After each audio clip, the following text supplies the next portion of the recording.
2026 ആദ്യത്തെ cinema experience ആണ് 45 എന്നുള്ള ഈ കന്നഡ സിനിമ.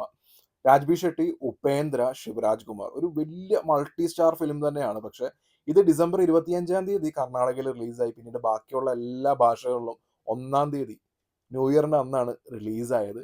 മലയാളം ഡബ്ബായിരുന്നു ഞാൻ കണ്ടത്. എ ക്ലാസ് അപരാധം പടം എന്നുള്ള രീതിയിലല്ലാതെ ഈ പടത്തിനെ കുറിച്ച് വേറെ ഒന്നും പറയാൻ പറ്റില്ല. കാരണം ഇതിന്റെ ഫസ്റ്റ് ഹാഫ് മുഴുവൻ ഉപേന്ദ്ര എന്ന് പറയുന്ന ക്യാരക്ടർ ഒരു വെറുപ്പിക്കൽ ക്യാരക്ടറാണ്. ആ ക്യാരക്ടറിനെ പല രീതിയിലുള്ള സ്ലോ മോഷൻ ആണെന്നുണ്ടെങ്കിലും പിന്നെ പുള്ളിയുടെ ഒരു അവിഞ്ഞ കുറേ ഡയലോഗ് റെഫറൻസുകളും കാര്യങ്ങളൊക്കെ ആയിട്ട് മടുപ്പിക്കുന്ന രീതിയിലാണ് ഈ സിനിമ മുമ്പോട്ട് പോകുന്നത്. സെക്കൻഡ് ഹാഫിലേക്ക്, അതായത് ഇന്റർവെല്ലിന് തൊട്ട് മുമ്പാണ് ശിവരാജ് കുമാറിന്റെ ക്യാരക്ടർ വരുന്നത്. അപ്പോൾ ഓഫ് കോഴ്സ് ശിവരാജ് കുമാറും ഉപേന്ദ്രയും തമ്മിലുള്ള ഒരു ഫേസ് ഓഫ് സീക്വൻസ് അല്ലെങ്കിൽ അവർ തമ്മിലുള്ള ഒരു ഫൈറ്റ് എന്നുള്ള രീതിയിൽ സെക്കൻഡ് ആക്ട് അല്ലെങ്കിൽ ക്ലൈമാക്സും കാര്യങ്ങളൊക്കെ കുറച്ചൊരു ബെറ്റർ ആയിരിക്കും എന്ന് വിചാരിക്കുമ്പോഴാണ് ക്ലൈമാക്സിന് തൊട്ട് മുമ്പ് ശിവരാജ് കുമാറിനെ വാക്ക അപരാധ പ്രോ കൾട്ട് മാക്സ് എന്നൊക്കെയുള്ള രീതിയിൽ അങ്ങനെ കുറേ സംഭവങ്ങൾ കൂടി വരുന്നുണ്ട്. സഹിക്കാൻ പറ്റില്ല. 2.5 മണിക്കൂറുണ്ട് ഈ പടം. ഈ 2.5 മണിക്കൂറിൽ ഇവർ ഹിന്ദു ഫിലോസഫിയാണ് ഇവർ ഉദ്ദേശിച്ചിരിക്കുന്നത്.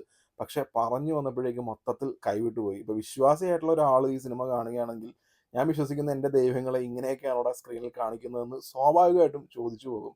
I am so sorry for that. ഇതേ തീമിൽ വരുന്ന സിനിമകളൊക്കെ ഫോറിൻ കൺട്രീസിൽ ഇറങ്ങി കഴിഞ്ഞിട്ടുണ്ടെങ്കിൽ അത് സൈക്കോളജിക്കൽ ത്രില്ലേഴ്സ് ആവും. പക്ഷേ ഇത് ഇന്ത്യ ആയതുകൊണ്ടും ഇവിടെ മെജോറിറ്റി ഓഡിയൻസ് എല്ലാം വിശ്വാസികളായതുകൊണ്ടും കുറച്ച് മതവിശ്വാസമൊക്കെ കയറ്റി ഫാൻറ്റസി എന്നുള്ള രീതിയിൽ എന്നാൽ അത് പ്രോപ്പറായിട്ട് എടുക്കാമോ, അതും പ്രോപ്പറായിട്ട് എടുക്കാത്ത ഒരു അവിഞ്ഞ പടം എന്ന് പോലും പറയാൻ പറ്റില്ല. ഒരു മലങ്കൾട്ട് പ്രോ മാക്സ് ലെവലിലുള്ള ഒരു അപരാധം